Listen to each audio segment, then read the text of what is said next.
Bonjour. La communication en couple, c'est un des éléments clés pour une relation épanouie. Mais parfois, malgré tout l'amour qu'on se porte, des malentendus, ça peut surgir, puis des tensions, ça peut apparaître. Puis la communication à ce moment-là devient de plus en plus compliquée.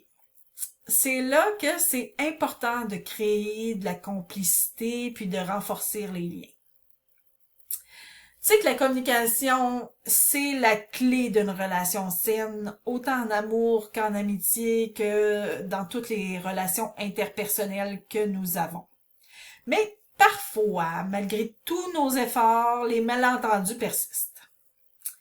Alors aujourd'hui, je te donne 4 astuces hyper simples mais extrêmement puissantes pour améliorer ta communication en couple. Et ce, dès aujourd'hui. Mon nom est Michel, je suis coach PNL, hypnothérapeute et sophrologue. Puis, la PNL, ça offre des outils merveilleux en ce qui a trait de la communication. Puis j'ai la conviction profonde que ces méthodes-là aident des milliers de personnes à travers le monde. Alors, pourquoi ça ne pourrait pas t'aider toi et ton couple? Donc, nous allons commencer par comprendre les différents modes de communication. C'est hyper important. Donc, chaque personne communique différemment. Alors, il y a certaines personnes qui sont visuelles, d'autres plutôt auditifs. Il y a d'autres personnes qui sont kinesthésiques, ça veut dire tactile. Ou même, il y a des gens qui sont numériques. Alors, il faut comprendre le mode de communication de son partenaire. C'est essentiel pour éviter des malentendus. Par exemple, toi, tu peux être peut-être du type à avoir les images dans ta tête pour résoudre un problème, alors que ton partenaire ou ta partenaire préfère écouter des explications détaillées. Et juste ça, ça peut entraîner des incompréhensions, sauf si on a des outils pour nous aider à s'adapter un à l'autre. Donc, le premier outil que je vous donne, la première astuce, c'est l'écoute active. Alors, c'est quoi l'écoute active? Ben, c'est une compétence clé en PNL pour améliorer la communication. Ça signifie d'écouter sans juger, premièrement, sans couper la parole à l'autre et sans se préparer à répondre avant même d'avoir entendu l'autre. C'est très important. Alors, comment on pratique l'écoute active? Ben, tout d'abord, on accorde son attention à son partenaire, sans distraction. On peut poser des questions ouvertes pour mieux comprendre ce qu'il ou ce qu'elle ressent, sans donner évidemment immédiatement de solution. On peut paraphraser aussi ce que l'autre dit pour venir vérifier si ta compréhension est exacte. Exemple, OK, ben si je comprends bien, tu dis que tu sens telle chose. Sois empathique. Tu dois pas nécessairement être d'accord, mais reconnaître ce que ton partenaire vit. Cette technique-là, elle permet non seulement de mieux comprendre l'autre, mais aussi de créer un climat de confiance. Puis ça, vous pouvez l'utiliser dans toutes vos relations.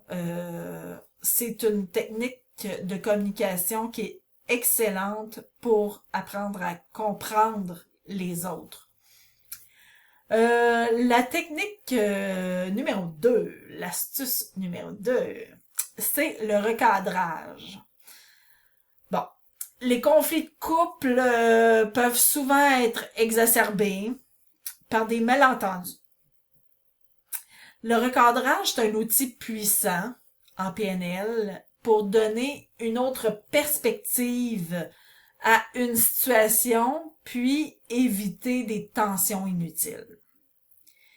Imaginons une situation bien classique, là, ton partenaire il oublie quelque chose d'important pour toi, exemple, ton anniversaire. Tu pourrais interpréter ça comme un manque d'attention ou de respect. Le recadrage consiste à donner une nouvelle signification à cet oubli-là. Peut-être que ton partenaire était très occupé, puis que cet oubli-là n'était pas intentionnel. Bon, alors c'est quoi le recadrage? On va faire un exercice. Identifie un conflit récent. Pense à un conflit récent qui est arrivé avec ton partenaire et demande-toi si je regardais la situation sous un autre angle. Qu'est-ce que ça pourrait être, le sens pourrait être quoi? Est-ce que ça pourrait être un sens plus positif de ce qui s'est passé? Alors, reformule la situation avec cette nouvelle perspective-là. Ça, c'est le recadrage que tu peux faire déjà. L'astuce numéro 3. Donc, utilise les calibrages pour mieux te comprendre, pour mieux vous comprendre. Bon, un autre outil très utile en PNL, c'est le calibrage. On l'utilise toujours en PNL. C'est l'observation des signaux non verbaux de ton partenaire. Alors, la posture. Observe comment la personne est assise ou debout, peu importe. Comment la personne est positionnée, sa posture. Les expressions faciales aussi. Le ton de voix. Les gestes. Ces indices-là vont te permettre de comprendre ce que ton partenaire ressent, même s'il ne le dit pas exactement. Donc, pour utiliser le calibrage, on observe les signes non verbaux de ton partenaire quand vous parlez d'un sujet sensible. Tu ajustes ton propre langage. Si tu vois que ton partenaire est tendu, relaxe-toi. Modifie ton ton. Adopte une posture plus ouverte. Pose des questions ouvertes pour encourager l'autre à s'exprimer davantage en gardant à l'esprit ses réactions corporelles.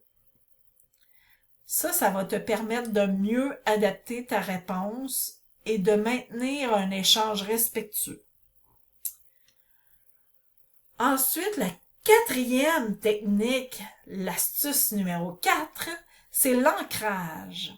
Alors, l'ancrage, c'est pas seulement utile pour gérer les émotions négatives, il peut être aussi utilisé pour renforcer l'intimité.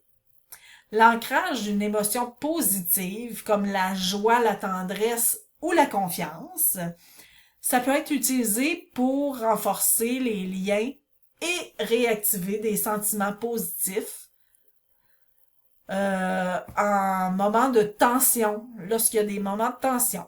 Donc, comment ça s'applique?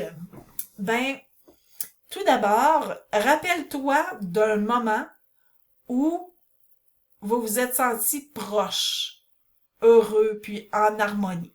Rappelle-toi très bien de ce moment-là et pense à tout, ferme tes yeux là, quand tu te souviens de ça et rappelle-toi de tout, là. Les sons, ce que tu vois, ce que tu ressens, le tactile aussi, ce que tu touches, tu sais, ce que tu ressens quand tu le touches, tout ça. Rappelle-toi de tout ça. Puis, au moment où tu es au plus fort de cette émotion-là, crée un ancrage. Par exemple, tu peux toucher légèrement ton partenaire au bras. Puis, à chaque fois que vous êtes dans cet état-là, tu touches ton partenaire au bras et tu revis un moment heureux comme ça. Tu vas revivre tout de suite dans ta sensation dans ton corps. Tu vas revivre un moment heureux. Donc, ça va te faire réactiver tes émotions positives dans cette situation-là. Donc, en résumé, en fait, améliore la communication en couple. C'est pas une question de chance, mais d'outils et de pratique. Avec la PNL, tu peux créer des échanges plus harmonieux, plus soutenants et beaucoup plus authentiques aussi. Alors, on se répète les astuces. Alors, l'astuce numéro 1, c'est l'écoute active. Hein, écouter sans juger, sans se préparer de réponse à l'avance. L'astuce numéro 2, le recadrage. L'astuce numéro 3, le calibrage. Et l'astuce numéro 4, l'ancrage. Alors, j'espère que cette vidéo t'a plu, puis que tu vas utiliser ces outils-là parce que c'est des outils hyper puissants et je pense que ça va améliorer la communication de couple, mais si tu utilises ces outils-là dans le quotidien avec les autres avec qui tu parles, ça peut t'aider aussi à améliorer la communication avec les autres aussi, à t'aider à mieux les comprendre, puis même aider les autres à mieux te comprendre. Donc, si tu as aimé la vidéo, ben n'hésite pas, clique sur j'aime et partage la vidéo avec d'autres. Puis j'ai un guide tout à fait gratuit que j'ai conçu juste pour toi. Alors dans la description, il y a un lien, télécharge la vidéo. Alors tu n'as qu'à cliquer sur le lien et ça va faire en sorte que tu vas pouvoir télécharger mon guide, en fait. Puis c'est un guide sur 4 façons efficaces de gérer son stress au quotidien. Donc c'est inscrit, télécharge le guide, donc tu peux cliquer là-dessus et tu vas avoir le guide tout à fait gratuitement. Alors d'ici la prochaine vidéo, ben je te souhaite une très bonne journée. À très bientôt.